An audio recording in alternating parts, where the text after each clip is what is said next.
हनुमान जी बोले देखो गिलहरी भागो यहाँ से। गिलहरी बोली क्यों? हनुमान जी बोले तुम्हारा छोटा सा शरीर, बड़े बड़े बंदर, अभी कोई पैर रख दे तो मर हो जाओ। बंदरों के बीच में, बड़े बड़े पैरों के बीच में तुम अपना शरीर लेकर मत घूमो, और तुम्हारे ये छिटकने से, दो चार रेत के कण डालने से पुल नहीं बनना है। गिलहरी कुछ नहीं बोली, दोनों हाथ ऐसे करके खड़ी हो गई, मानो हनुमान जी को चिढ़ा करके कहने लगी हो कि तुम बड़े हो तो क्या हुआ, हम भी छोटे हैं, हम भी अपने स्तर से काम भी तो कर रहे हैं। हनुमान जी ने गिलहरी को बहुत समझाया, लेकिन गिलहरी नहीं मानी। एक बार हनुमान जी के ही पांव के अंगूठा के छोटे से भाग से गिलहरी की पूंछ दब गई। गिलहरी बड़ी चिचियाई, हनुमान जी ने देखा कोई चिचिया रहा है, कौन है? नीचे देखा तो गिलहरी। हनुमान जी ने पैर दूर किया तो डांट करके हनुमान जी कहा हमने पहले ही कहा था यहाँ बीच में मत घूमो। अब मान गई, देखो घाव बन गया तुम्हारी पूंछ में, वो तो कुशल है हमारा पैर के अंगूठा का अगला भाग रखा, अगर अंगूठा ही रख जाता तो ही तुम्हारा काम हो जाता। गिलहरी रोने लगी, बोली रुक जाओ, हम तुम्हारी राम जी से शिकायत करेंगे, बड़े दरबार में तुम्हारी शिकायत करेंगे। हनुमान जी बोले जाओ कर दो, हमें कोई दिक्कत नहीं। गिलहरी भागी भागी राम जी के पास गई, सरकार आपके रहते हुए हम पर अत्याचार हो गया, क्या हुआ? हमारी पूंछ देखो। गिलहरी की भगवान ने पूंछ देखी, बोले ये घाव कैसे हो गया? महाराज ये बहुत बड़ा बंदर है आपके यहाँ, उस बंदर की करामात है। राम जी ने गिलहरी को अपनी हाथ में लिया, पूंछ के ऊपर हाथ रखा, जो उसका दुख था, करुणावान करुणानिधान श्री रघुनाथ जी के हाथ रखते ही उस पूंछ का घाव ठीक हो गया और गिलहरी प्रसन्न हो गई। लोग कहते हैं कि पहले तो गिलहरी के ऊपर कोई निशान नहीं थे, जब राम जी ने अपनी 3 उंगलियां गिलहरी के ऊपर गिराई, वही 3 अंगुल के निशान आज भी गिलहरी के ऊपर है। मानो राम जी ने कह दिया कि हमारी सील सिक्का लग गई, अब तो कोई रोक नहीं सकता। गिलहरी बोली ऐसे काम नहीं चलेगा, आप हमारा पहले न्याय करो। आपके यहाँ बलवान बंदर ने हमारी पूंछ में घाव लगाया, उसको दंड दो। आप जब तक दंड नहीं देंगे तो हम मानेंगे नहीं। राम जी बोले ठीक है जाओ ले आओ।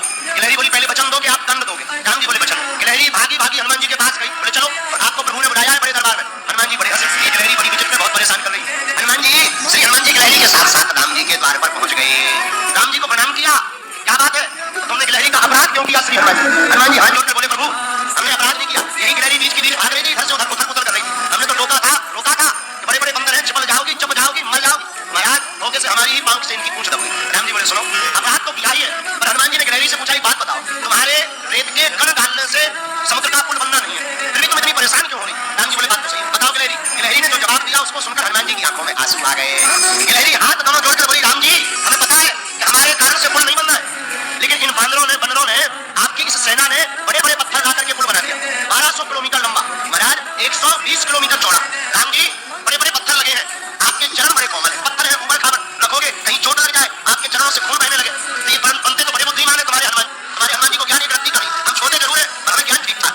राम जी बोले क्या ज्ञान है? बोलिए तुम्हारे बड़े बड़े बंदर बड़ी बड़ी सिलाएं लगा रहे हैं, पर आपके चरण बड़े कोमल है, आप चलोगे तो कहीं पत्थर लग जाएगा, तो हम रेती जाकर के रेती उन पत्थरों की दरार में भरते हैं ताकि आपके चरणों में कोई चोट न लग जाए। हनुमान जी को सुनकर आंखों से आंसू आ गए। अरे धन्य हो गिलहरी। गिलहरी बोली ये सब बातें छोड़ो, ज्यादा मलाई मत मारो, प्रभु आपने कहा था कि हम दंड देंगे, आप इनको दंड दीजिए। राम जी बोले हनुमान जी आपसे भक्तापराध हो गया है, इसलिए आपको दंड तो भोगना ही पड़ेगा।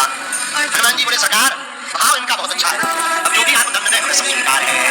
राम जी बोले जैसे तुमने इनकी पूंछ को भाव बना करके दंड पहुंचाया है, जाओ तुम्हारी भी पूंछ एक बार कटेगी। हनुमान जी बोले जय हो।